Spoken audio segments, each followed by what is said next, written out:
Then he gets his fist like this and his hand like that, and he's pushing really hard back. And I'm trying to do that casual.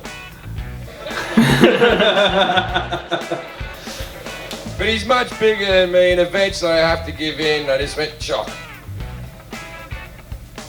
So I turned to him and said what needed to be said. Why are you such a cunt? How you going? I'm Adam. I'm Ryan. And this is Two Neighbors. So what are we doing today if they haven't guessed already? Jim Jefferies is back, baby! We're back to Jim Jefferies. Jim Jefferies, what are we watching? Jim Jefferies, Airplane Etiquette. Etiquette. Airplane Etiquette. All I know quite a few of them have asked for it, so let's check it out. We want to give the people what they deserve. Let's tell some stories. Now, this first story, the first bit of this story you should already know. In the same way that you know things like, don't kill people, try not to rape. When you're on an airplane, there's a thing called plane etiquette, and it goes like this. Window gets an armrest and a wall. Middle gets two armrests. Aisle gets an armrest and a little bit of extra leg. We're not fucking animals, we live in a society. So I was on a flight from Los Angeles to Houston, and I had the middle seat, and that sucks balls. So I'm sitting there with two armrests. Next to me is a petite young lady, she's doing her job, armrest wall, I'm in the middle, two armrests. Sitting next to me here is a great big black man who's as gay as the day is long. He sits down next to me and we do the niceties. Hello, hello. And then with no issue whatsoever, he sees my elbow there and he just went, shock. And I went, no, I'm pretty upset, but he's a big fucking guy and it's a long flight, so there's no need to get into an argument. So I have that argument that you have in your head where the other person doesn't know you're having an argument. Where you're like, you're a fucking asshole. And if you said this, then I would say, well, good sir, I think you're mistaken. Right? Right? So I sit there festering for like 45 minutes, and eventually the air stewardess comes with a drink cart. Now, why I'm on air stewardesses, right?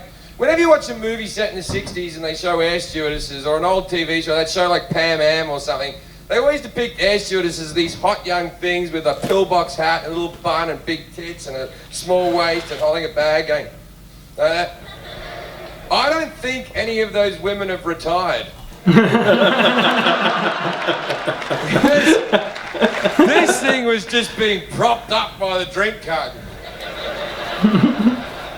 50 years of recycled air had made her skin drip off her skull like the end of Raiders of the Lost Ark.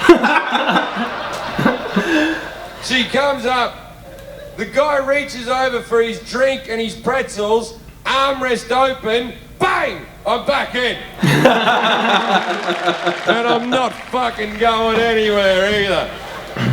He puts all of his things down in his tray and he goes to put his elbow back, but he fucking can't.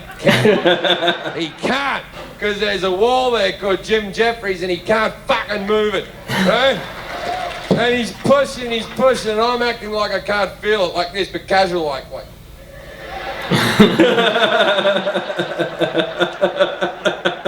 Then he gets his fist like this and his hand like that, and he's pushing really hard back, and I'm trying to do that casual. But he's much bigger than me, and eventually I have to give in. I just went shock. So I turned to him and said what needed to be said. Why are you such a cunt? Now I understand that that word in this country isn't as popular as maybe it should be. People were freaking the fuck out. They were going, he just said it, I heard him say it. Called that man a C-bomb, I heard him say it, Bob. Called the man a C-bomb, Bob. And he was shocked as well. He turned to me and went, excuse me, why did you just call me? But in for a penny, in for a pound, right? And I was there going, a cunt, sir. I called you a cunt. And he said, are you upset because you're trying to take my armrest? And I went, you don't know plane etiquette. Window gets an armrest and a wall. Middle gets two armrests. Aisle gets an armrest and a little bit of extra leg. We're not fucking animals, we live in a society. True. And the people that initially hated me agreed with me like, he is right about that. That is true. That is true. We do live in a society. And he went, oh, I'm only taking the back of the armrest. You can have the rest of the armrest. And I went, you take the back, you take the whole fucking thing. No one gives a fuck about the front of the armrest. No one's ever gone, thanks for the front of the armrest. I said, it's not just that you're taking my armrest. Your elbow has come over the armrest and it's digging into my rib cage. And he said, well, maybe if you lost some weight. I know. I was gobsmacked. I didn't know what to fucking say. I just turned to him and went, you bitchy queen. Now everyone on the plane has lost their fucking shit. The movie can fuck off, mate. No one's watching the fucking movie. I'm the entertainment now. The air stewardess comes running back on her walker. She comes up to us and she goes, what's going on here? And I said, I want this fucking asshole away from me. And she said, sir, this is not the situation to be swearing in. I went, yes it is.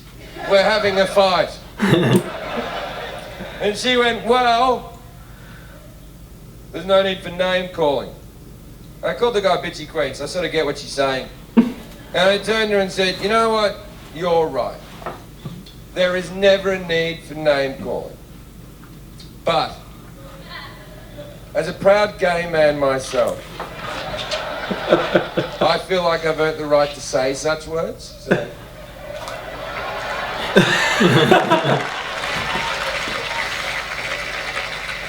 She apologized. The gay guy knows I'm fucking lying. He's fagging the fuck out, just...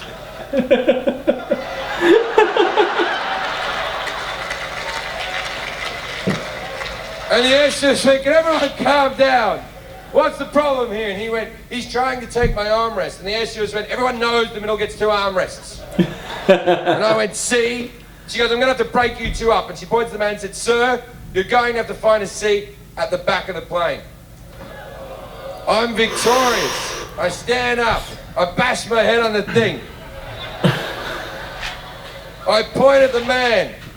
And I went, get to the back of the plane!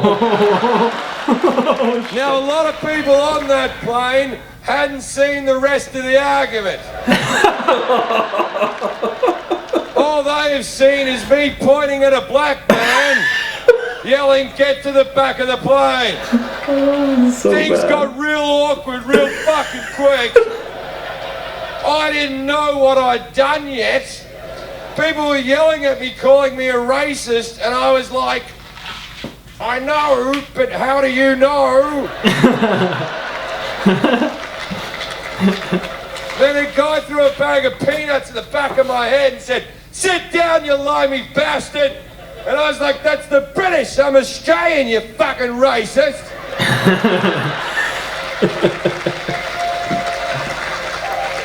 Which would have made a lot of sense if being British or Australian was a race and not a nationality. But at that stage, I was clutching at straws, really. So, I go sit back down in his old chair. We got the empty seat between us, me and the girl pounded out. Now, later on the flight, I'm walking up the back of the plane to the toilet. And I want to see the guy, because I want to go... And I get all the way to the back of the plane, I don't see him anywhere. I'm about to go in the toilet, and then I see his leg around the corner. There were no more seats. This is a full flight. He's sitting in the air stewardess's landing seat that folds down with a seatbelt over the top like he's in a fucking go-kart. I put my head around the corner and went, no armrest here, dickhead. And the air stewardess went, you get back to your seat, and I ran away like a child, like.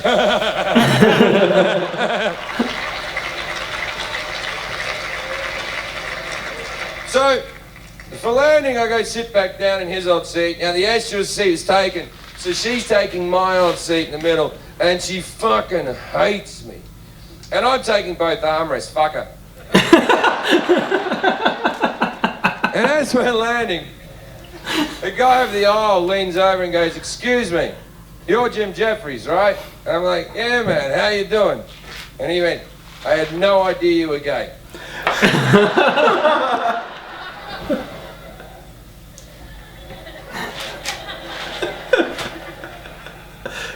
Fucking yeah.